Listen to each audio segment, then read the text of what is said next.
ocurren en nuestra vida, sobre nuestra salvación, sobre nuestro pasado, presente y futuro. Y creemos que en el Señor Jesucristo, el Rey de Reyes y Señor de Señores, tenemos gracia, redención, justificación y sabiduría de parte de Dios.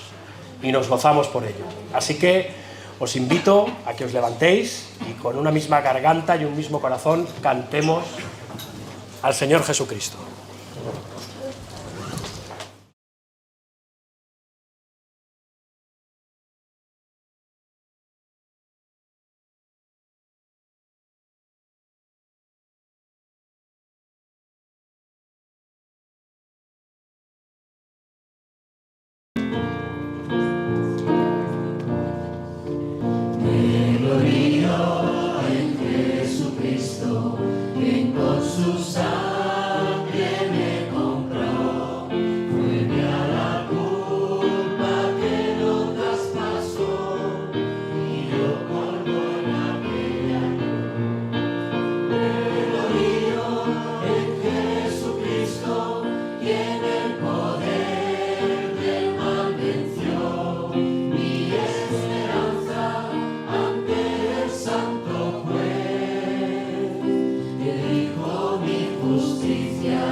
Amén.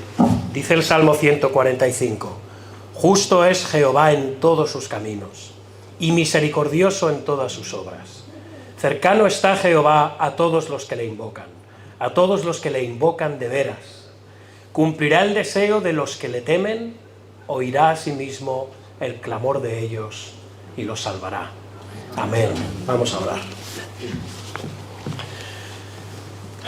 Nos presentamos ante ti, Señor, en esta mañana. Gracias, Padre.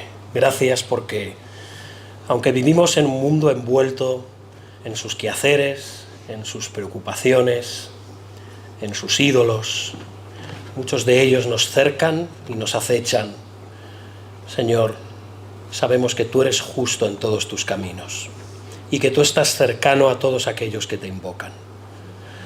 Te damos gracias porque tú estás con tu pueblo y te gozas en la congregación y en la reunión de tu pueblo en el domingo, en este día tuyo, el día del Señor. Y aquí venimos en esta mañana, a pesar de nuestras cargas, preocupaciones, desengaños, luchas, fracasos, pecados. Señor, tú nos recibes. Tú nos llamas y nos convocas y nos recibes. Y aquí estamos, tu iglesia, los llamados. Queremos alabarte, Señor, eternamente y para siempre, Señor. Estamos felices y queremos ser esos santos que te bendicen, que bendicen y cantan la gloria de tu reino y que alaban tu poder y tu misericordia, Señor. Tú que eres Dios todopoderoso en hechos y que lo has manifestado de una forma preciosa y maravillosa por medio del Señor Jesucristo, por habernos dado al Hijo eterno, el Hijo engendrado desde la eternidad y puesto en el trono del Mesías. Señor, te damos gracias. Gracias porque son cosas demasiado maravillosas para nosotros. Y como hemos leído y como sabemos, tú cumples el deseo de los que te temen. Tú oyes también el clamor de cada uno de nosotros y nos salvas. Y Señor, sabemos que durante la semana son muchas las cosas que nos atribulan, como cristianos a nivel individual, también como familias, como padres, como esposos, como hijos e hijas, en diferentes áreas de la vida, Señor, en diferentes contextos. Sabemos cuánto tenemos que luchar y cuán a menudo con nuestras propias inclinaciones pecaminosas, pero también con un mundo caído y sumido en el pecado.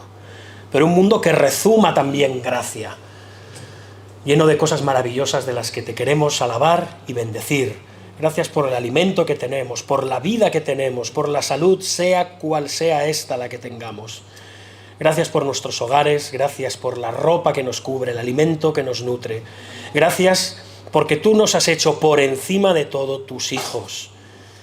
Y tenemos una familia de hermanos en Cristo a la que podemos acudir, hombres y mujeres pecadores, como nosotros, como cada uno de nosotros, pero en el que podemos ver manifestado el Evangelio de diferentes maneras. Y tú nos sustentas mediante de ellos. Señor, gracias por la Iglesia, gracias por tu palabra, gracias por tu Evangelio, gracias por la cruz. Que nos gloriemos como hemos cantado cada día más en Jesucristo. Que sea una realidad y que ahora quitemos hoy en esta mañana todo peso, toda carga, toda ansiedad, todo agobio y que nos enfoquemos en ti y solo en ti, en tu gracia, en tu gloria, en tus promesas, Señor. Y trae a nuestro corazón paz, descanso, humíllanos, pero también consuélanos, Señor. Estamos delante de ti, el Dios de toda gracia y consolación.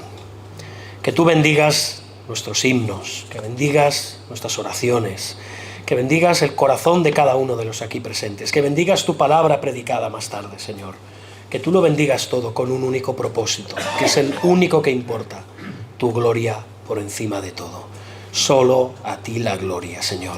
Te queremos rogar por los que están aquí esta mañana, te quiero rogar por los que están de camino, te quiero rogar por los que están en casa y por diferentes causas no pueden estar aquí, por imposibilidad, por trabajo, por salud, por otros motivos, Señor. Que tú los bendigas y también los colmes allí donde están de tu bendita presencia junto a tu pueblo congregado, porque aunque no estén aquí presencialmente, estamos unidos en un mismo corazón y en un mismo espíritu, Señor. Te damos gracias y rogamos que tú bendigas todo en esta mañana para tu gloria y para tu alabanza, pidiéndote perdón por nuestros pecados, pero también dándote gracias por el perdón y la salvación que tenemos en Cristo. Y es a través de Él que te elevamos a ti esta oración. Amén. Amén, hermanos. Cantemos al Señor.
Amén.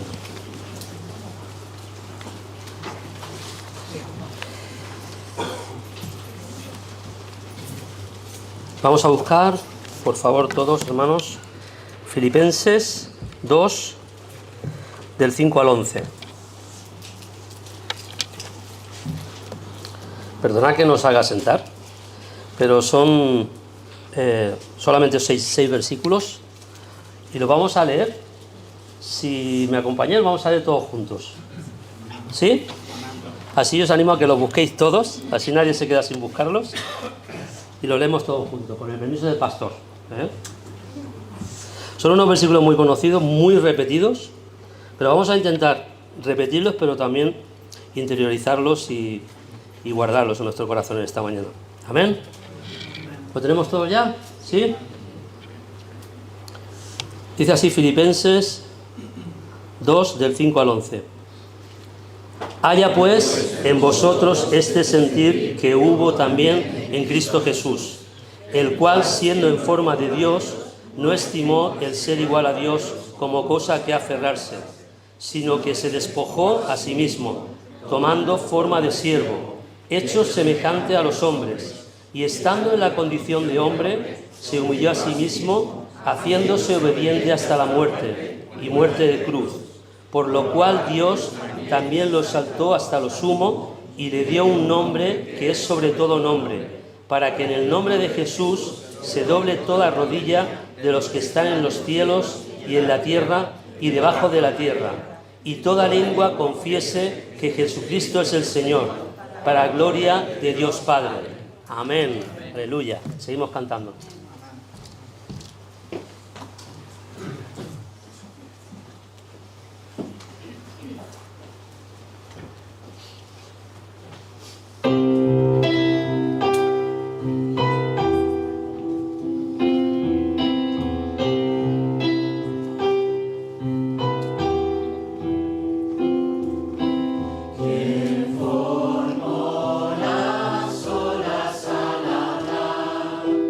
Yeah.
Sentémonos, hermanos.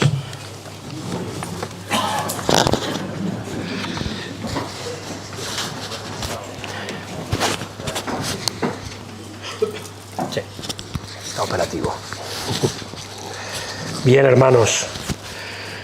Antes de pasar a la predicación de la palabra del Señor, haremos el recordatorio a todos y cada uno de nosotros, aunque entendemos que la responsabilidad de sostener a su iglesia, a la iglesia local, recae en los miembros de la misma, aún así el ofrendar es una responsabilidad, pero también una bendición y privilegio de todo adorador, porque la ofrenda también es adoración. Así que os animo a todos a que tengamos esto en cuenta, sea hoy en el culto, sea en otros momentos de la semana, por los diferentes medios mediante los cuales lo hacemos, para poder continuar con el sostenimiento de esta iglesia, de sus necesidades, de sus instalaciones, de sus proyectos, su propio presupuesto, y para todas aquellas cosas que el Señor estime oportuno y tengan que ver con la obra del Evangelio. Así que recordemos honrar al Señor, honrarle, adorarle y alabarle con todas nuestras cosas valiosas. Bien. Dicho esto, recordar que tenemos a tal efecto los dos buzones para las ofrendas en el caso de que queráis hacerlo aquí en el culto. Bien, pues qué hermoso escuchar a la iglesia cantar congregada. Hoy, hermanos, es un día, diría, como cualquier otro, pero no. Para aquellos que estamos aquí, en España, sabemos que estamos en periodo electoral, sabéis que hemos estado durante semanas, yo diría que antes que la campaña, esto ya viene de antiguo, ¿no? Los políticos están siempre en plena campaña, ¿no? Pero en estas semanas se ha intensificado y quizás algunos de nosotros decidamos, pues, con nuestro voto, apoyar una opción, apoyar otra, pensar en aquellas personas que son las personas, los candidatos más idóneos para poder gestionar nuestros municipios, y en el caso de Cataluña solamente municipios, en otros sitios, sus comunidades autónomas, y todo el mundo presenta esto como un gran ensayo de las elecciones generales que vendrán a finales de año, posiblemente, quizá a principios del otro, no lo sé, para elegir los gobernantes de nuestra nación. Y evidentemente no vamos a impulsar un partido ni una ideología sobre otra. Entendemos que esto es una responsabilidad de cada cristiano tomada en base a los principios de la palabra de Dios y a nuestra propia conciencia entrenada por estos principios. Bien, dicho esto, también puede haber alguno que considere que no deba apoyar ninguna opción porque no se siente identificado con ninguna. Bueno, también esta es otra opción. Vivimos en democracia y en un país en el que el voto no es obligatorio. Pero nuestros derechos tampoco quedan anulados por no votar. Así que cada uno puede hacer exactamente aquello que considere más oportuno. ¿De acuerdo? Y dices, bueno, ¿y esto a qué viene? No. Tranquilos que no estáis en un mitin electoral. Hacemos una pequeña pausa con relación al libro de Génesis. Estuvimos hablando de juicio sobre Sodoma. En las 2 próximas semanas seguiremos hablando de juicio sobre Sodoma. Y hoy de alguna manera vamos a hacer una pausa en medio de esto para tocar un tema que está relacionado con el juicio. Si alguien ha empezado a venir a nuestra iglesia recientemente y está escuchando estos sermones, pensará, en esta iglesia solo hablan del juicio de Dios. Bueno, pues a veces en la providencia del Señor es lo que pasa. Pero hermanos, el juicio de Dios es doctrina, es sana doctrina. El juicio de Dios está estrechamente vinculado al Evangelio y el juicio de Dios está estrechamente vinculado al amor y a la gracia de Dios. Aunque de entrada nos parezcan cosas opuestas, el amor de Dios y su ira emanan de una misma fuente, que es Dios, como también su justicia, su gracia, su misericordia, su decreto, su propósito, su poder, etcétera, etcétera. Por lo tanto, vamos a hablar acerca de la soberanía universal de Cristo, porque al fin y al cabo, hermanos, estamos en un periodo electoral en el que los políticos parecen muy subidos arriba, prometiendo un montón de cosas que en su mayoría no van a cumplir, y presentándose como, vamos a ponerlo en minúsculas, en el caso de la mayoría, como pequeños mesías, es decir, como pequeños ungidos, es decir, como pequeños cristos, que es lo que significa mesías, ungido, Cristo, en hebreo y en griego. Bien, prometen, pero hermanos, no debemos de perder el foco, no va a ser un sermón acerca del cristiano y la política, no, pero no debemos de perder el foco acerca de quién es el verdadero soberano, quién es el verdadero Mesías, en quién debe estar puesta toda nuestra confianza. Y esto lo vemos de una forma muy significativa en el Salmo 2. Vamos a leerlo. Acompañadme, por favor, con vuestras Biblias al libro de los Salmos.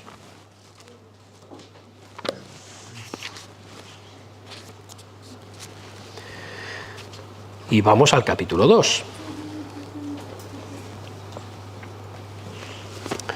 Y vamos a leerlo y después pediremos la bendición del Señor sobre su palabra. Hacer una pequeña acotación para decir que, aunque presentamos el Salmo 1 y el Salmo 2 como dos salmos diferentes, y lo son, en un cierto sentido son dos salmos que se complementan. Son dos salmos que se miran el uno al otro como en una especie de espejo y convergen en muchos puntos, como vamos a ver en esta mañana. Pero vamos a leer el Salmo 2. Y dice así la palabra del Señor. ¿Por qué se amotinan las gentes y los pueblos piensan cosas vanas? Se levantarán los reyes de la tierra y príncipes consultarán unidos contra Jehová y contra su ungido, diciendo: rompamos sus ligaduras y echemos de nosotros sus cuerdas. El que mora en los cielos se reirá, el Señor se burlará de ellos. Luego hablará a ellos en su furor y los turbará con su ira. Pero yo he puesto mi rey sobre Sión, mi santo monte. Yo publicaré el decreto. Jehová me ha dicho: mi hijo eres tú. Yo te engendré hoy. Pídeme y te daré por herencia las naciones, y como posesión tuya los confines de la tierra. Los quebrantarás con vara de hierro, como vasija de alfarero los desmenuzarás. Ahora pues, oh reyes, sed prudentes, admitid amonestación, jueces de la tierra, servid a Jehová con temor, y alegraos con temblor, honrad al Hijo, para que no se enoje y perezcáis en el camino, pues se inflama de pronto su ira. Bienaventurados todos los que en él confían. Amén. Hasta aquí la palabra del Señor. Su iglesia responde: amén. Vamos a orar. Señor Dios nuestro, bendito y alabado seas. Nos presentamos ante tu palabra. Señor, háblanos en esta mañana. Que seas tú aquel que nos traiga el mensaje de las Escrituras. Que nos hables con poder desde este salmo y que toques nuestros corazones para ser transformados cada día más a semejanza tuya, oh Señor, para comprender tus decretos, tu voluntad, tu verdad, tu evangelio y tu reino. Te quiero pedir por todos los que estamos hoy en Cristo, pero también por aquellos que no lo están, por aquellos que luchan con dudas, con inquietudes, por aquellos que tú estás trabajando en su corazón, pero ellos resisten aquello que es irresistible, y es tu gracia y tu llamado, Señor. Obra con poder en los corazones de todos y cada uno de nosotros, y danos una visión amplia, una verdadera visión de la realidad acerca de este mundo y acerca de ti, Señor. Porque te lo pedimos en el nombre de Jesucristo. Amén. Bien, no sé si sabéis que a muchos nos gusta la historia y tenemos en casa compendios o enciclopedias o libros de historia acerca de aspectos o asuntos específicos, ¿verdad? De hecho, es complicado resumir la historia del mundo en tan solo unas pinceladas generales, por muy extensa que sea la enciclopedia que hayamos comprado.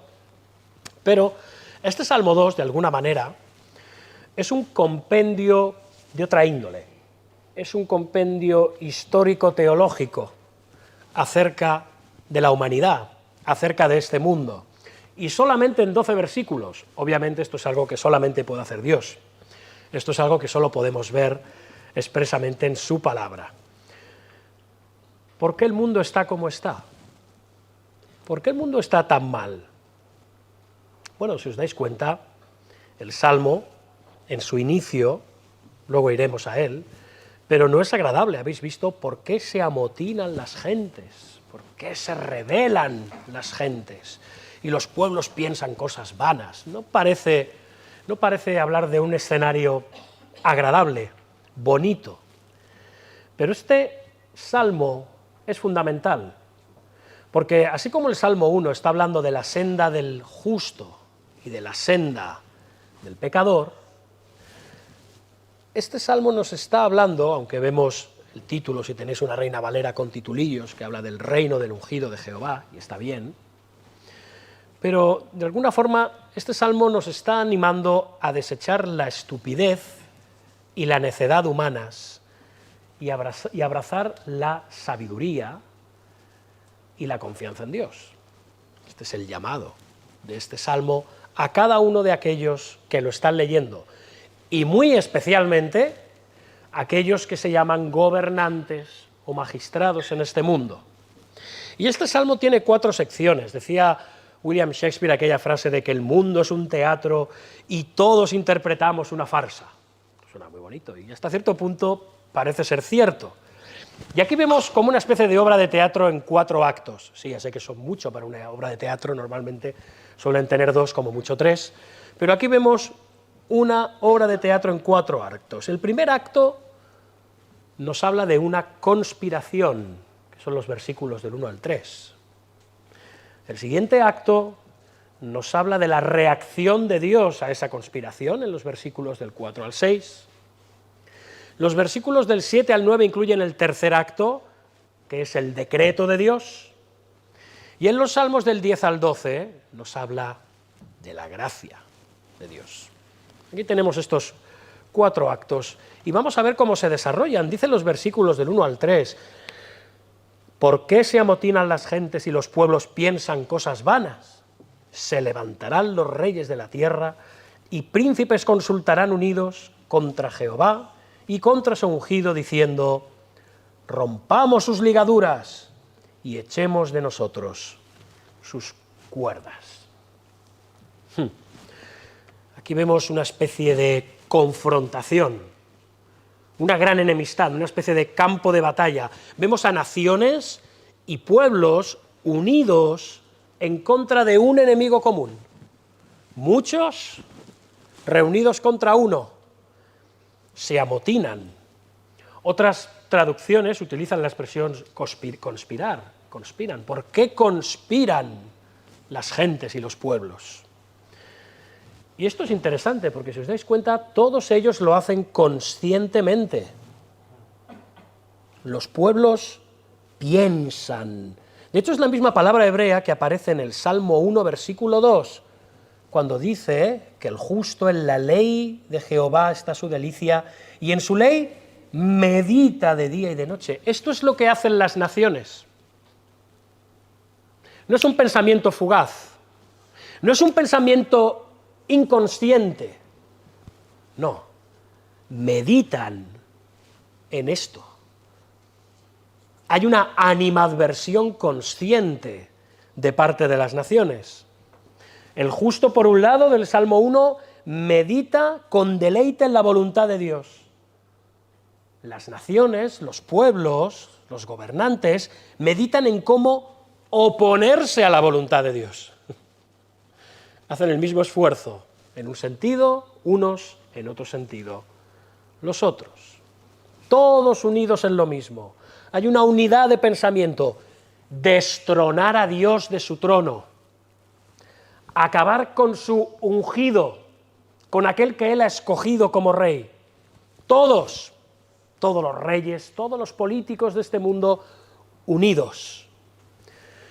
Hablamos del Cristo, y como decíamos antes, esta es una palabra griega que quiere decir ungido, Mesías, la palabra hebrea, que quiere decir lo mismo. En el Antiguo Testamento, los reyes y los sacerdotes eran aquellos que eran ungidos. Eran aquellos que recibían una unción con aceite especial para el desempeño de su cargo sacerdotal o monárquico. Esto es interesante porque en el ungido del Salmo 2, y creo que todos sabemos de quién hablamos, es un ungido muy especial porque también tiene dos oficios, rey y sacerdote. Está ungido por ambas partes. Y este ungido es el Mesías, es el Cristo. Pero además es singular porque fijaos que dice que es unigénito de Dios. Es a este ungido odian los pueblos y los reyes de la tierra.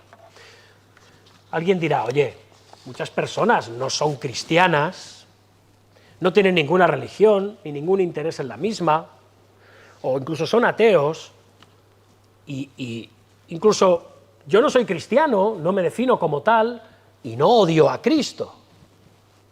¿No es un poco extremo decir esto? Bien, si no eres cristiano, de alguna manera, ya estás en contra de Cristo. El Señor Jesucristo fue muy explícito. El que no es conmigo, contra mí es. Y el que conmigo no recoge, desparrama. No hay término medio aquí, hermanos. No hay una tercera vía. Los que aman a Dios, los que odian a Dios, los que ignoran a Dios, no. Si ignoras a Dios, ya estás en el lado de los enemigos de Dios.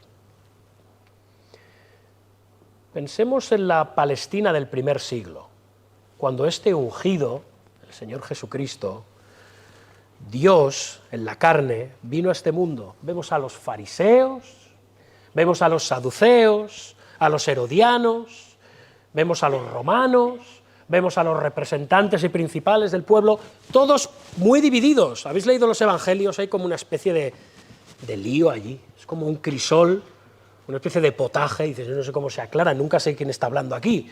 Y hay divisiones entre ellos, incluso unos hablan mal de los otros, incluso recordáis, el mismo Herodes y Poncio Pilato estaban enemistados, el rey títere puesto por Roma sobre Palestina y el gobernador romano, el prefecto romano puesto allí para gobernar aquel desgobierno, estaban enemistados, pero es muy interesante lo que vemos. Todos, absolutamente todos, se unieron en contra de Cristo. Y los primeros cristianos vieron en esto el cumplimiento del Salmo 2. Dice Hechos 4, 24 al 27, y ellos, habiéndolo oído, alzaron unánimes la voz a Dios y dijeron, soberano Señor, tú eres el Dios que hiciste el cielo y la tierra, el mar y todo lo que en ellos hay, que por boca de David tu siervo dijiste, ¿por qué se amotinan las gentes y los pueblos piensan cosas vanas? Se reunieron los reyes de la tierra y los príncipes se juntaron en uno contra el Señor y contra su Cristo. ¿Veis? Está citando del Salmo 2.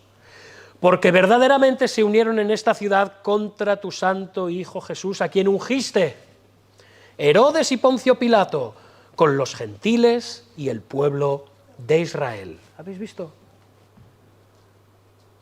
Este salmo se cumple ahí. Todos hicieron causa común contra el ungido, contra Jesús, el Cristo.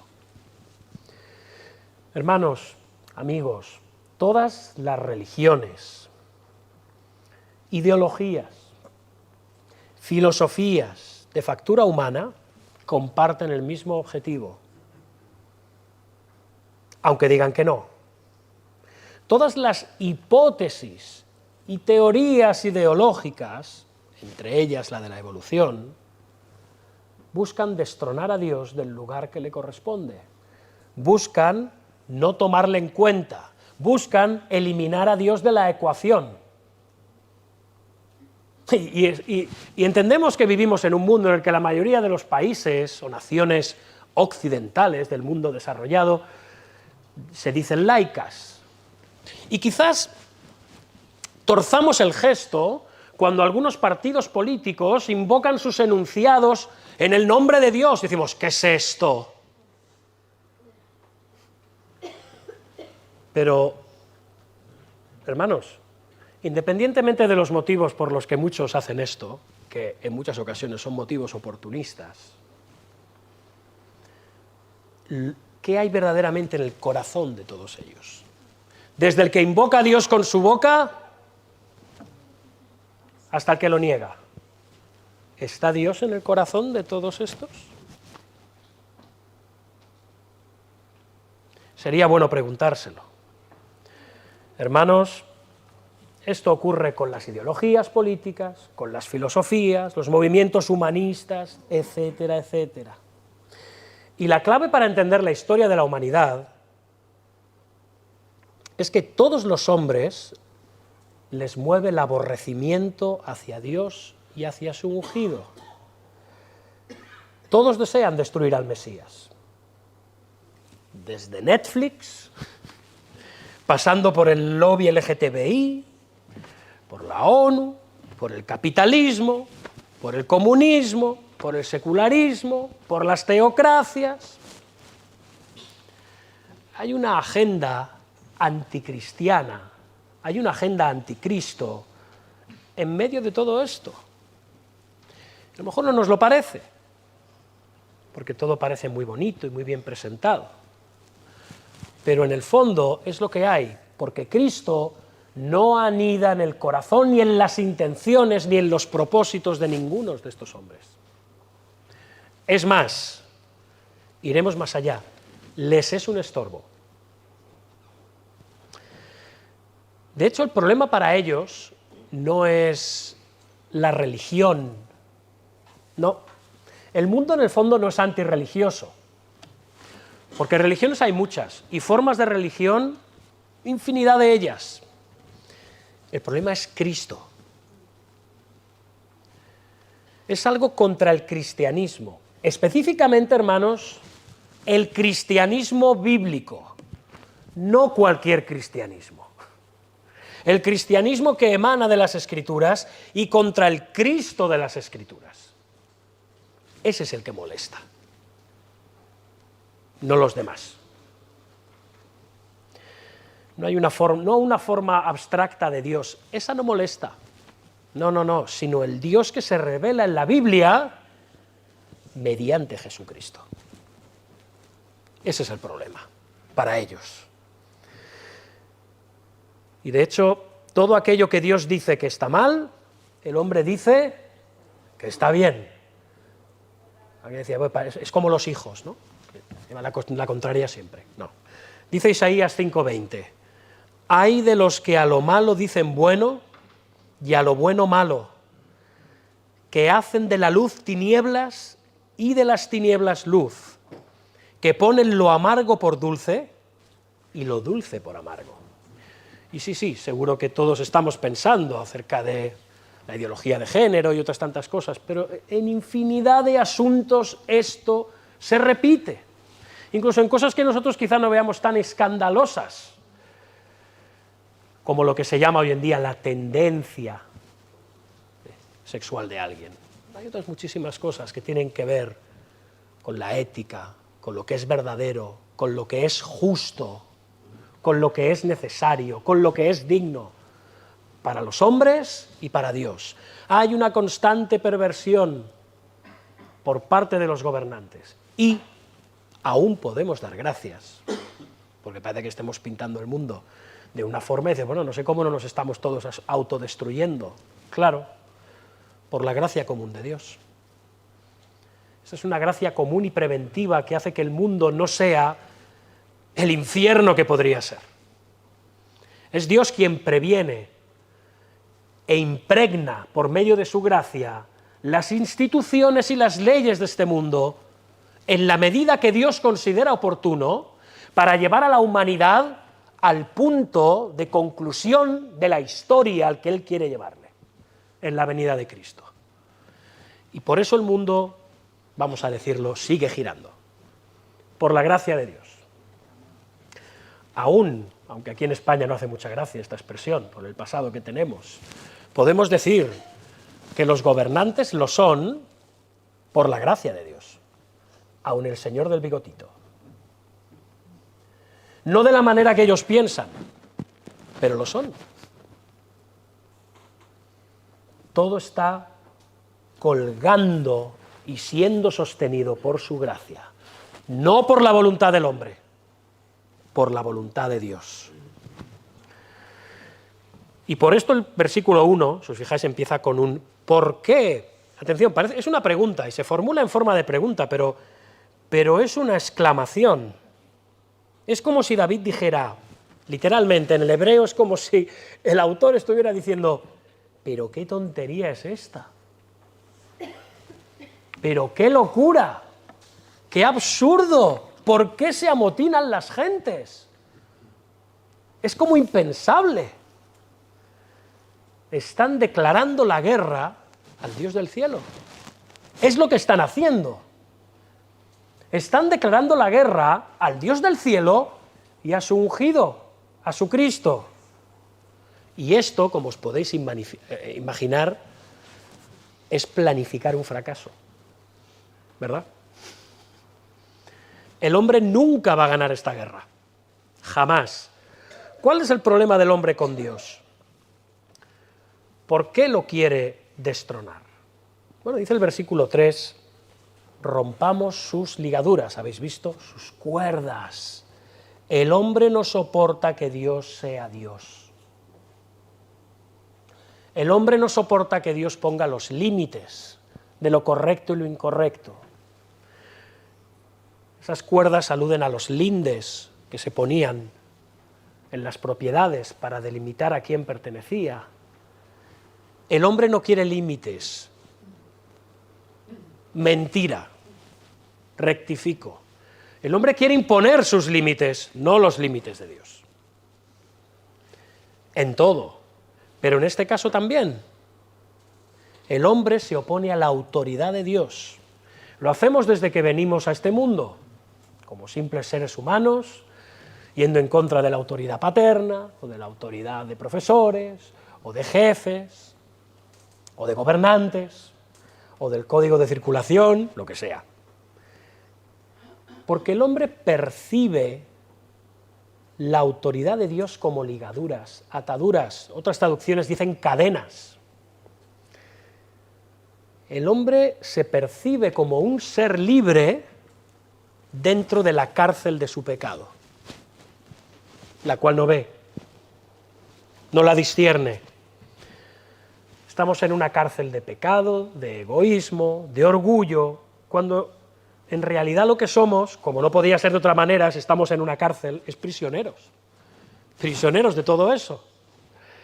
Hermanos, el rechazo al cristianismo, el rechazo al evangelio, el rechazo a la Biblia, el rechazo a Dios y a su ungido, no es un problema intelectual, no es algo que no se pueda entender, es un problema moral. Y ese problema moral distorsiona el intelecto. ¿Se entiende? Es al revés. Ah, entonces sí que es intelectual, sí, pero no empieza por ahí. Empieza por el corazón. Y eso enloquece, envanece a los hombres. El problema del hombre es que que se encuentra con que Dios no ha claudicado, Dios no ha cedido a su derecho de ser Dios. ¿Recordáis la parábola de Lucas 19? Un hombre noble se fue a un país lejano para recibir un reino y volver, ¿recordáis? Pero sus conciudadanos le aborrecían y enviaron tras él una embajada, diciendo, no queremos que éste reine sobre nosotros. Este es el ser humano en su máxima expresión, el ser humano en estado natural y sin Cristo morando en él. El hombre quiere ser su propio Dios. El hombre quiere eliminar a Dios. Y cristiano, me gustaría hacer aquí una parada, porque estoy presentando un panorama muy crítico acerca de este mundo, de sus gobernantes, pero hay algo que tú y yo no debemos olvidar nunca, jamás. Estamos en el acto que habla de la gran conspiración, ¿verdad? Tú y yo formábamos parte de esta gran conspiración. No que fuéramos unos conspiranoicos, no. Éramos unos conspiradores contra Dios. Eso es lo que éramos. Estuvimos ahí antes. vemos las noticias y nos indignamos. Y es normal que nos indignemos. Hay cosas que son dignas de indignación. Pero, ¿te indignas también de tu propio pecado? Somos muy prestos a indignarnos por los pecados ajenos y no tanto por los pecados propios. Hermanos, ya sabemos, antes estábamos muertos en delitos y pecados. Así que, ¿por qué digo esto? No para disculpar la maldad de este mundo, no para disculpar el rechazo de este mundo a Dios, eso no es disculpable. Hermanos, evitemos mirar a los demás con espíritu de superioridad. Por lo que creen, por lo que piensan, por cómo actúan, por cómo votan. No, hermanos, ni hablar. El único que puede mirar con un espíritu de superioridad santo es Dios, porque Él es el Supremo. Nosotros no debemos abrigar desprecio ni odio hacia este mundo caído. Debemos de mirarnos a nosotros y dar gracias, muchas gracias, por la misericordia que Dios nos ha mostrado, y humillarnos. Y más aún cuando todavía hoy pecamos y pecamos y pecamos, o bien resistimos conscientemente a lo que la palabra de Dios nos manda porque no nos gusta. En nosotros se reproduce muchas veces este patrón del Salmo 2 a nivel personal. Ahora, eso sí, estos gobernantes, estos políticos, no son nada más que un reflejo de las pasiones humanas, en el lugar en el que Dios les ha puesto. Nosotros somos así en la carne. Lo somos. De hecho, dice Mateo 23, creo que son las palabras más duras de todos los evangelios, no vamos a leer el capítulo, pero ¿recordáis estas palabras? Hipócritas, víboras, sepulcros blanqueados. Pero ¿habéis visto cómo termina este capítulo? Cuando Jesús abandona Jerusalén y mira la ciudad, llorando. Llorando. Jerusalén, Jerusalén.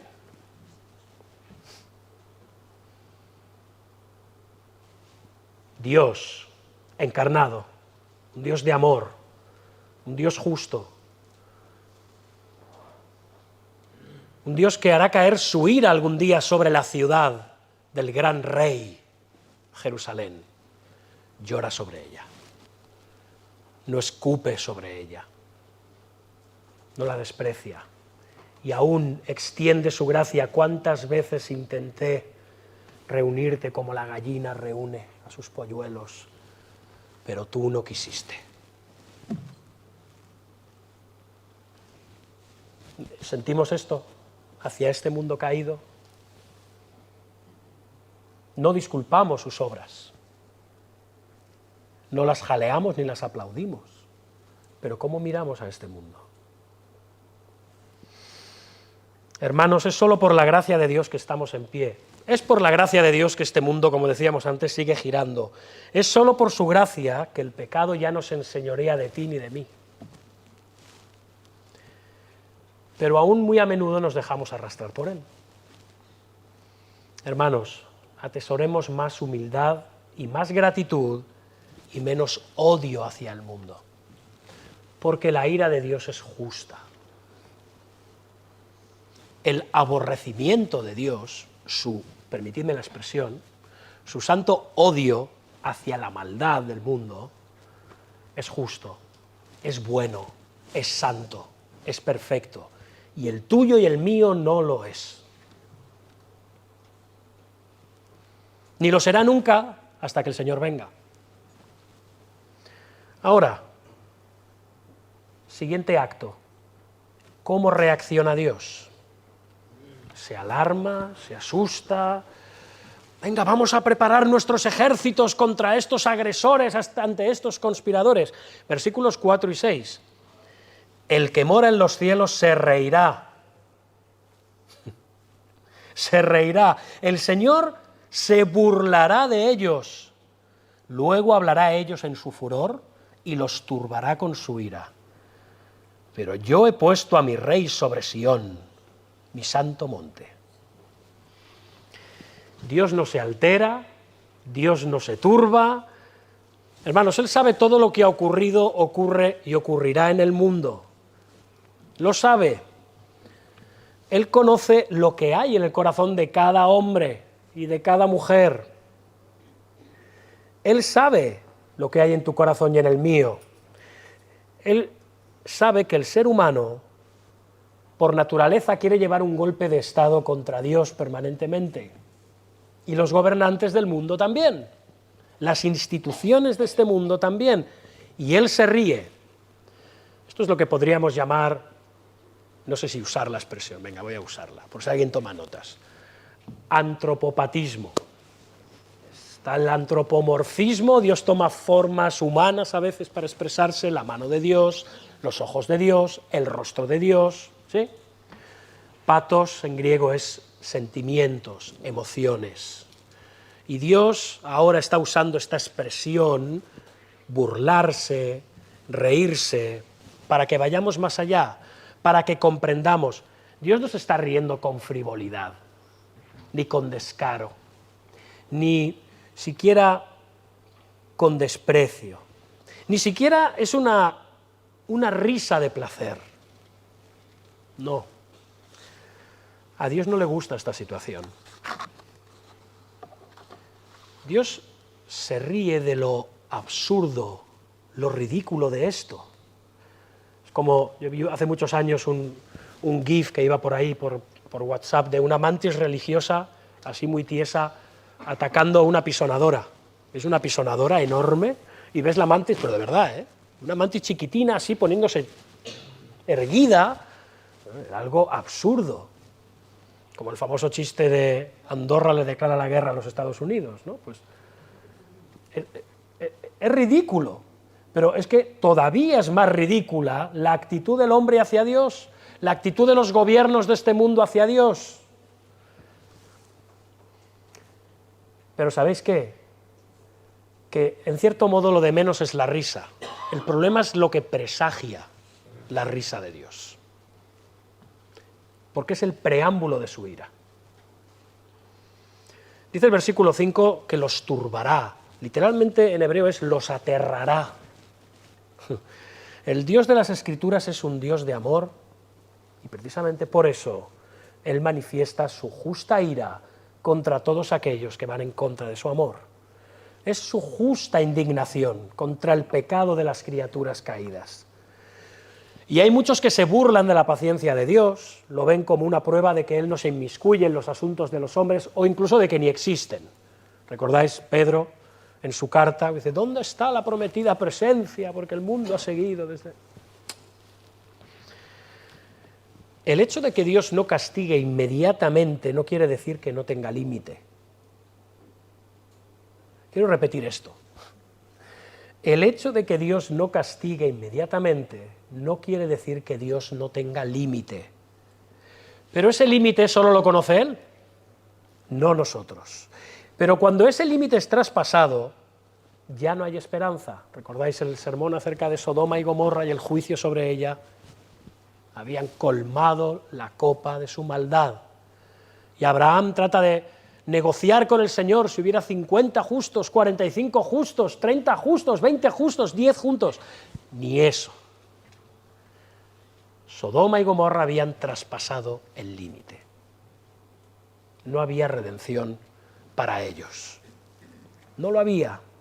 Lo único que queda ahora es una horrenda expectativa de juicio, como dice Hebreos 10:26. La condenación eterna en el infierno. Alguien dirá, bueno, ¿cómo un Dios tan amoroso puede enviar a sus criaturas al infierno? En esta iglesia predicáis acerca del infierno. Vaya hombre, qué sorpresa. Seréis de los pocos que lo hacen. Por desgracia, quizás. Dice C.S. Lewis solo hay dos tipos, autor, niños, las Crónicas de Narnia, ¿habéis leído, habéis visto las películas? Pues el autor, C.S. Lewis, dice, solo hay dos tipos de personas, solamente hay dos, las que dicen a Dios, ahora, hágase tu voluntad, y aquellas a las que Dios en el final de la historia dirán, hágase tu voluntad.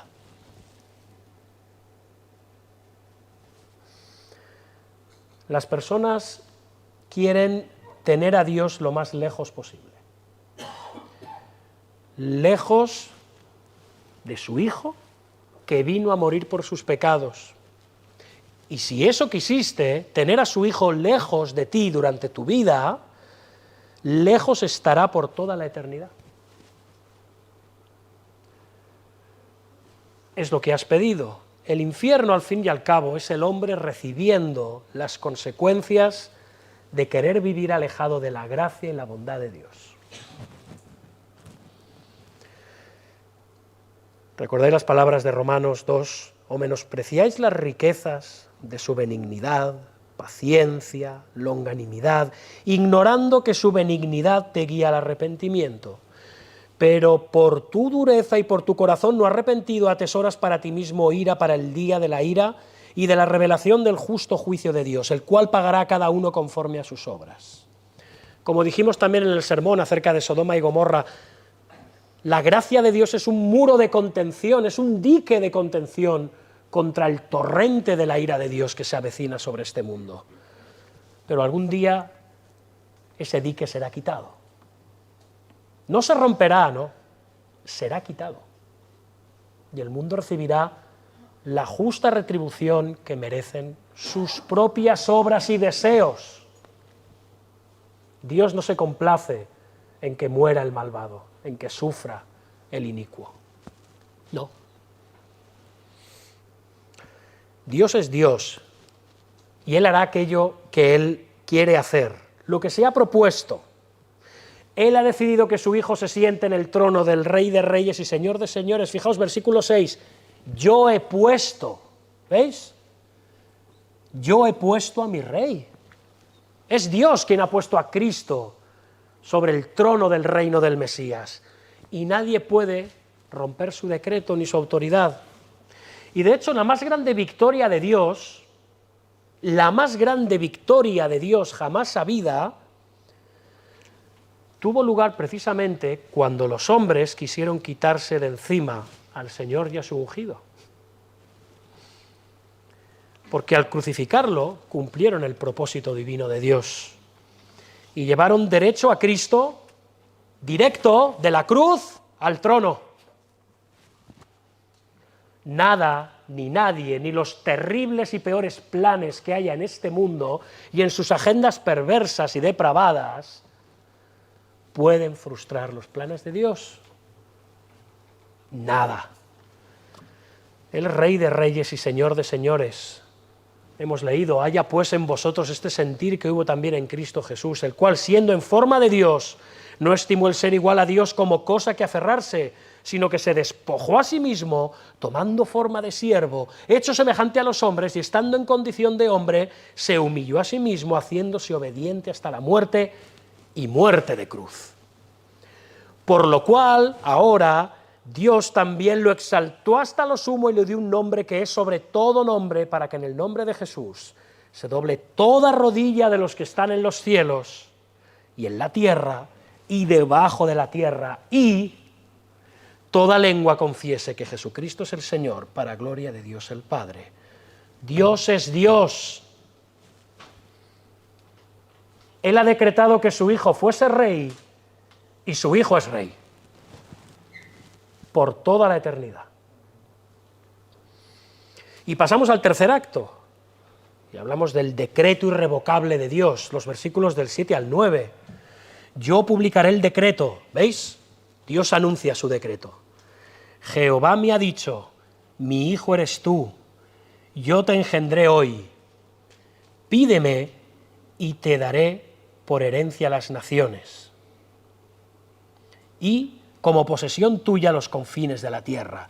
Los quebrantarás con vara de hierro, como vasija de alfarero los desmenuzarás. En el versículo 6 habla el Padre. Pero yo he puesto a mi rey sobre el monte Sión, mi santo monte. En el versículo 7 quien habla es el Hijo. Es el Hijo el mismísimo día de su coronación. Está hablando del Hijo en el mismísimo día de su coronación. Y fijaos, es interesante, yo te he engendrado hoy. Entonces el Señor fue engendrado, el Señor Jesús fue engendrado finalmente en el día de su coronación. ¿Qué quiere decir esto de que Él fue engendrado? Hermanos, Jesús es la segunda persona de la Trinidad. Jesús es eterno. ¿Qué quiere decir esto de yo te engendré hoy? Una de las promesas hechas a David es que siempre habría un hijo suyo sentado en el trono de Israel, ¿recordáis? Así lo vemos a lo largo de la Escritura, y de forma especial y única, uno iba a ser adoptado como hijo de Dios. Dice 2 de Samuel 7, yo le seré a él padre, y él me será a mí hijo. Y esta promesa apunta directamente al Mesías, al ungido, a Jesucristo. Él es el Hijo eterno de Dios.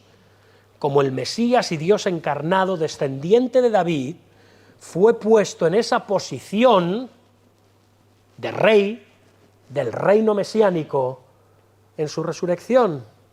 Dice Pablo en una sinagoga de Antioquía de Pisidia, recordáis en Hechos 13, y nosotros también os anunciamos el evangelio de aquella promesa hecha a nuestros padres, la cual Dios ha cumplido a los hijos de ellos, a nosotros, resucitando a Jesús, como está escrito también en el Salmo 2, mi hijo eres tú, yo te he engendrado hoy.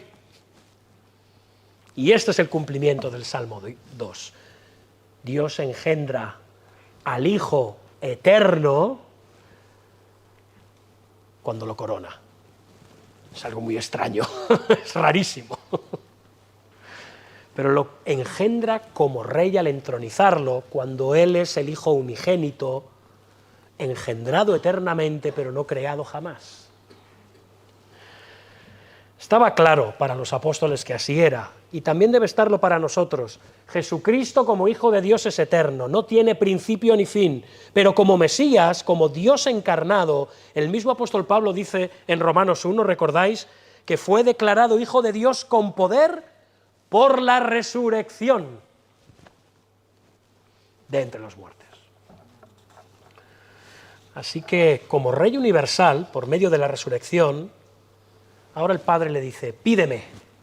Es como un padre diciéndole a sus hijos, pídeme, ¿qué quieres? ¿Qué quieres? Venga, hoy estoy generoso. ¿Qué quieres? Pídeme. ¿Qué le pide? Los confines de la tierra. Y esto es un eco a la gran comisión, hermanos. Mateo 28, toda potestad me ha sido dada en los cielos y en la tierra. Versículo 8, pídame y te daré por herencia las naciones. Los hombres conspiran contra Cristo, pero es inútil porque Cristo le pide y el Padre le da las naciones.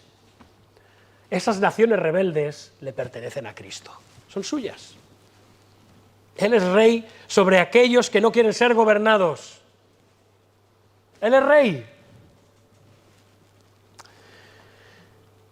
Está diciendo a su Hijo, voy a enviar el Espíritu Santo y tus seguidores predicarán en medio de sus enemigos para que los escogidos desde antes de la fundación del mundo respondan con arrepentimiento y fe para que todos, de todas las naciones que te he dado, vengan a ser un solo pueblo. Como dice el Salmo 110:3, tu pueblo se ofrecerá voluntariamente en el día de tu poder. Ya estamos en el día de su poder.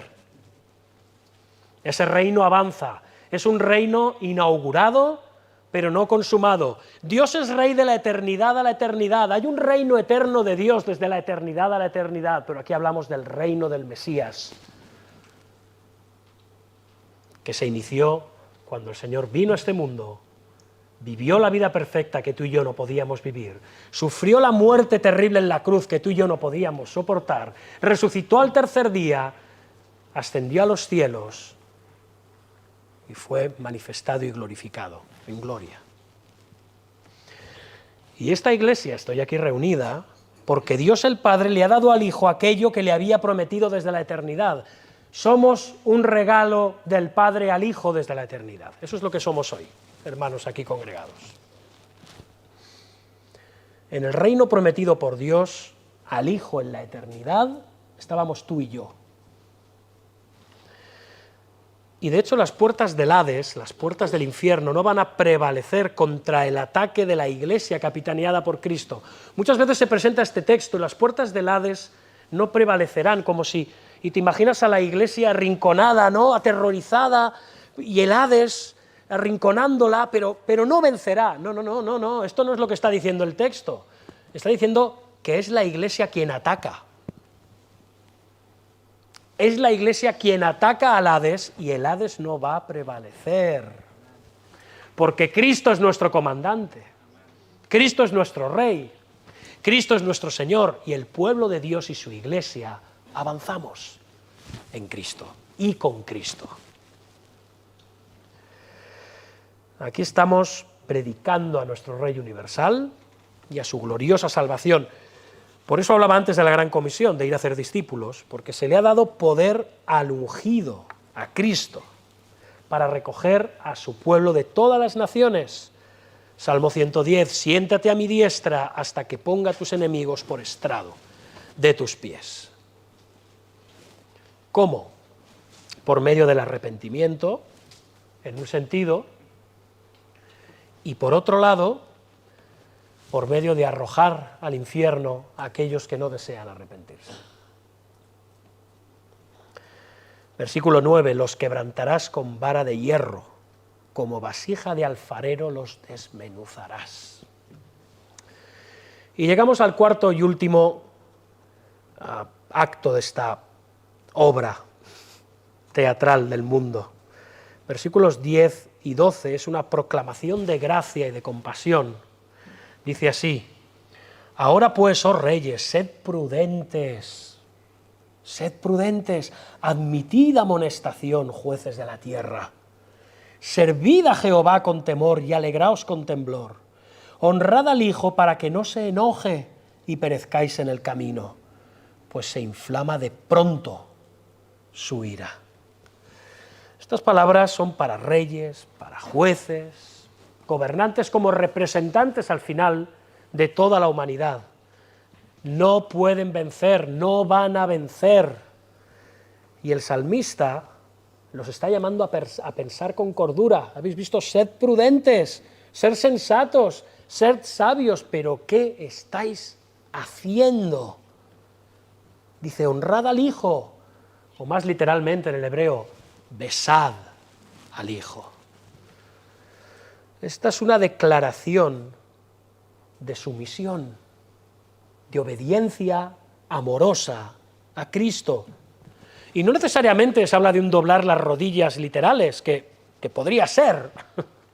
No, está hablando de doblar nuestro corazón, rendir y entregar nuestro corazón. Es un llamado a reconocer la gloria, la bondad y la hermosura de Cristo. No hay otro rey como Jesús. Ríndete a Él. Ríndete al Rey de Gloria. El orgullo y la necedad de unos, dice, rompamos sus ataduras, y contrasta con la invitación que hace Cristo a la humildad y a la sabiduría. Sed prudentes. Sed prudentes. Admitid al Hijo, servid al Hijo, alegraos con el Hijo, honrad, besad al Hijo Jesucristo. Entregaos a Cristo. Y dice el versículo 12, bienaventurados los que en Él confían. Otra traducción podría ser, bienaventurados los que en Él se refugian. Esto es increíble, hermanos, porque hay una grandísima ironía en este salmo, y es intencional.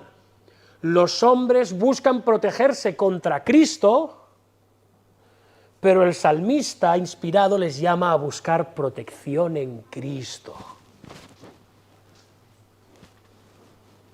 Y eso vale para cada uno de nosotros. Y esta palabra, confiar, fe, implica descanso, confianza. Descansa, deja de luchar contra Dios. Deja de luchar contra Cristo. Confía en Él. Hónrale, abrázale, refúgiate en Cristo. Para concluir, si estás hoy aquí y no eres cristiano, aunque tú no lo veas así, estás en guerra contra Dios. Contra un Dios que es todopoderoso.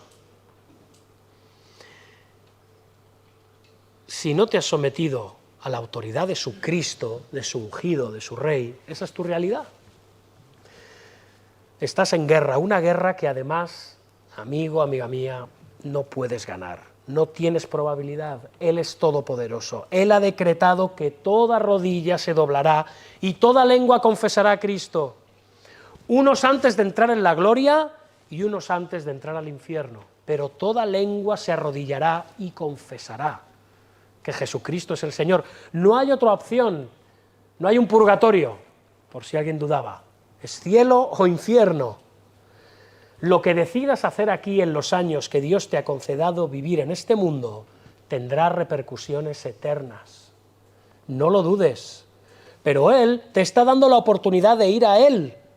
Sed prudentes, admitid amonestación, servid a Jehová, honrad al Hijo. Esto es un llamado para todos nosotros, no solo para los reyes de este mundo. Él te está dando la oportunidad de ir a Él con sujeción y sumisión. No hay otro refugio, no hay otro nombre dado a los hombres bajo el cielo mediante el cual podamos ser salvos. No lo hay. El Salmo 1 empieza con una bienaventuranza. Bienaventurado el varón que no anduvo en el consejo de malos. El Salmo 2 termina con una bienaventuranza. Bienaventurados todos los que en Él confían. Es una unidad estos dos salmos. Hay una bienaventuranza doble. La bienaventuranza de este salmo puede ser tuya también. Si hay arrepentimiento y confías y te refugias en Cristo, abandona tu vida de pecado y de rebelión contra Dios. Abandona tu autosuficiencia. Reconcíliate con Cristo. Refúgiate en Cristo. Confía solo en Cristo y serás bienaventurado o bienaventurada por toda la eternidad. Hermanos, prediquemos el Evangelio. No importa lo mal que se ponga todo alrededor nuestro. Da igual quién gane hoy las elecciones, o da igual si el alcalde dijo que iba a poner una calle asfaltada y luego pasan 2 años y todo sigue igual. Da igual. No nos hagamos mala sangre. No lo hagamos. Cristo es la única esperanza en este mundo que perece. Las puertas del infierno no van a prevalecer contra Cristo ni contra su iglesia. Y algún día nosotros vamos a estar entre esa grandísima multitud que alaba al Cordero, esa, como dice el Salmo 1, ¿no?, la congregación de los justos, en la que no se pondrán en pie los pecadores. Allí estaremos. Cristo, el soberano universal, al que el Dios entronizó sobre Sión, sobre su santo nombre, monte por toda la eternidad, te está llamando a que te refugies en Él, a que le honres, a que le beses y le abraces como tu Rey y Señor y Salvador. Que así sea, hermanos. Vamos a orar. Señor Padre y Dios nuestro, venimos ante ti en esta mañana rogando tu bendición y que nos ayudes a sacudirnos las luchas y las divisiones y las miserias de este mundo caído, Señor. Nosotros tenemos un Rey, un gobernante, un solo Señor, en quien ponemos nuestra confianza. Que aquí así sea de verdad, gobierne quien gobierne, esté quien esté en el poder relativo y temporal de este mundo. El reino de Cristo es eterno. Tu reino, oh Dios, es para siempre. Que confiemos en ti, en tu gracia, en tu poder y en tus promesas, de las que algún día disfrutará toda tu iglesia, porque te lo pedimos en el nombre de Jesús. Amén.